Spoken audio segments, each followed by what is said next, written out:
Shalom warga kerajaan. Ada sebuah kisah yang sangat-sangat indah di firman Tuhan. Kita lihat di Keluaran pasal yang ke-12 ayatnya yang ke-7. Ini merupakan sebuah tulah yang terakhir yang ditimpakan kepada bangsa Mesir. Dan ada sebuah pelajaran yang sangat penting yang Tuhan mau berikan kepada kita. Dikatakan begini, kemudian dari darahnya haruslah diambil sedikit dan dibubuhkan pada kedua tiang pintu. Kedua tiang pintu dan pada ambang atas, pada rumah di mana orang memakannya.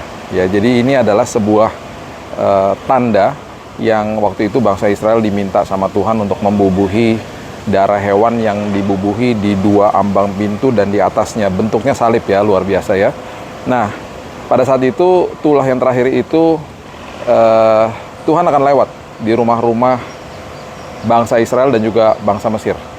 Dan Alkitab mengatakan dengan jelas tulah yang terakhir itu adalah tulah yang jika tidak ada darah yang dibubuhi di pintu, maka anak-anak sulung akan mati.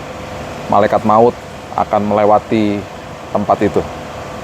Malaikat maut itu atau maut itu tidak akan masuk ke dalam rumah-rumah yang dibubuhi oleh darah.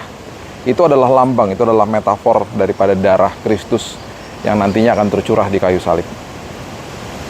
Hari itu Tuhan tidak melihat kehidupan atau pribadi orang yang ada di dalam rumah.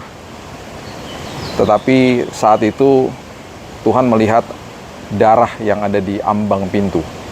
Dan darah yang di ambang pintu itu akhirnya melindungi orang-orang yang ada di dalamnya. Itu sebabnya ketika darah Kristus tercurah pada hari ini, Alkitab dengan jelas mengatakan di Lukas pasalnya yang ke-22 ayat yang ke-20 dikatakan cawan ini adalah perjanjian baru oleh darahku yang ditumpahkan bagi kamu. Jadi pada hari ini ketika kita mengambil perjamuan dan kita percaya bahwa Kristus sudah mengorbankan hidupnya bagi saya, itu sebabnya ketika saya mengambil perjamuan, ketika Bapak Ibu mengambil perjamuan, dan juga di dalam doa-doa kita setiap hari pastinya, katakan Tuhan darahmu yang tercurah, yang sudah dibubuhi atas tubuhku, atas jiwaku, melindungi aku, melindungi keluargaku. Ketika kita mengambil perjamuan kudus, itu bukan berarti kita mengkultuskan unsurnya, tetapi kita mengingat karya Kristus yang ada di kayu salib. Khususnya darahnya yang tercurah bagi kita. Itu sebabnya hari ini, Tuhan tidak melihat kesalahan Anda.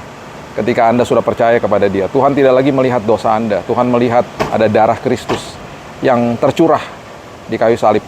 Itu sebabnya Dia datang kepada setiap kehidupan dan Dia melindungi setiap kita. Bahkan yang sakit hari ini saya percaya darah Kristus sudah menyembuhkan, sudah mengalir dari atas kepala sampai ujung kaki. Percaya bahwa organ-organ tubuhmu sudah disembuhkan sama Tuhan. Percaya, katakan kepada dirimu sendiri bahwa hari ini saya sudah menerima kesembuhan karena darah Kristus sudah tercurah, sudah dibubuhi di rumah pintu daripada rumah Tuhan, yaitu adalah tubuh kita sendiri yang adalah bait Allah.